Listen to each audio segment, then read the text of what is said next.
Thank you. Chair recognizes Mr. Gill.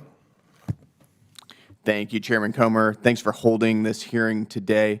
I'm excited to serve on the Oversight and Reform Committee to help eliminate fraud, waste, and abuse within the federal government.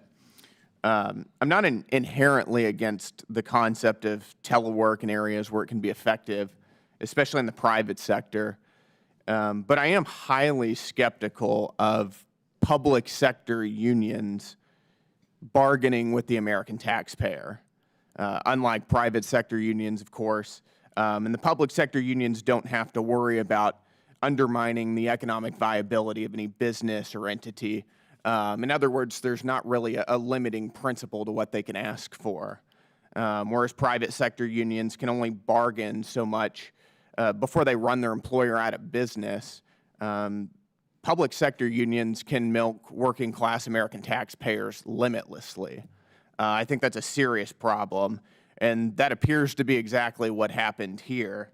In the federal government, telework has proven to be a really sweet deal for union bosses, with working class Americans picking up the tab. The Government Accountability Office released a report in November 2024 finding the federal government could not effectively track telework or its effects. For instance, the report found that teleworking could be contributing to the IRS correspondence backlog. And I can say nothing infuriates me more than knowing that a woke and weaponized IRS is taking forever to respond to my constituents back in Texas 26 because they've got employees who are relaxing at home. I'd love to see President Trump fix this. However, of course, the Biden administration, particularly former Social Security Administrator Martin O'Malley, have done everything possible to tie his hands to allow maximum teleworking. Former Commissioner O'Malley gave the American Federation of Government Employees a sweet deal courtesy of the taxpayer that locks in maximum teleworking until 2029, despite the fact that President Trump won in a landslide and our party, the Republican Party, has a very clear mandate to fix the chaos that the Democrats created, including in the federal government, like right here. As has been mentioned, former Commissioner O'Malley is also running to be the next chairman of the DNC, and presumably you're courting those same union bosses that you were cutting deals with not long ago. I don't think they have a vote. I knew D.C. was corrupt, but that is still astounding. I'd like to begin with Ms. Gressler, and thank you for being here, by the way. We appreciate it. You've written a lot about how federal employees could be spending 100% of their time working for unions instead of the taxpayer due to actions taken by the Biden administration. Could you elaborate on that? How does this harm the taxpayer? Well, that gives those federal unions more leverage. They don't have to collect higher fees from their members because they are able to effectively fund their payrolls by having federal employees work for them instead of do the jobs that they were hired to.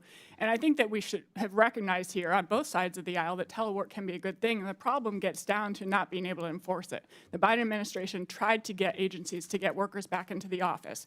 People like Mr. O'Malley brought back their own staff. But when it comes down to the rank and the file, who are the union members, you couldn't get them to come back. We have Acting Secretary of the Department of Labor, Julie Su, under the self-proclaimed most pro-union administration in history, unable to get a deal to get workers to come back into the office 50% of the time. And they even said themselves, they were arguing with the union, and they said, this isn't something that you should be able to negotiate over because this is tying management's hands. And so the problem is the unions, and it's especially problematic that we are paying federal employees to step away from their jobs to do this work. That's right. And can you tell us what specific actions could President Trump or Congress take to end this practice? I would argue that President Trump has the authority already under his Article 2 constitutional duties to be the head of the executive. But if the unions refuse to comply and to follow orders, then Congress might need to amend the statute to specify that either no CBA authorized under a prior administration can bind his hands, or at least to open it up to the problematic components. Got it. And you pointed out that the Biden administration removed the Office of Personnel Management's webpage documenting federal employees' use of official time. My Democrat colleagues love to talk about how the Biden administration is an ethical administration. And I'll end with this, just yes or no. Do you think that this action increased transparency and ethics in government or not? No, it reduced transparency. Thank you. I yield my time. Gentleman yields back. Chair recognizes Mr. Biggs from Arizona.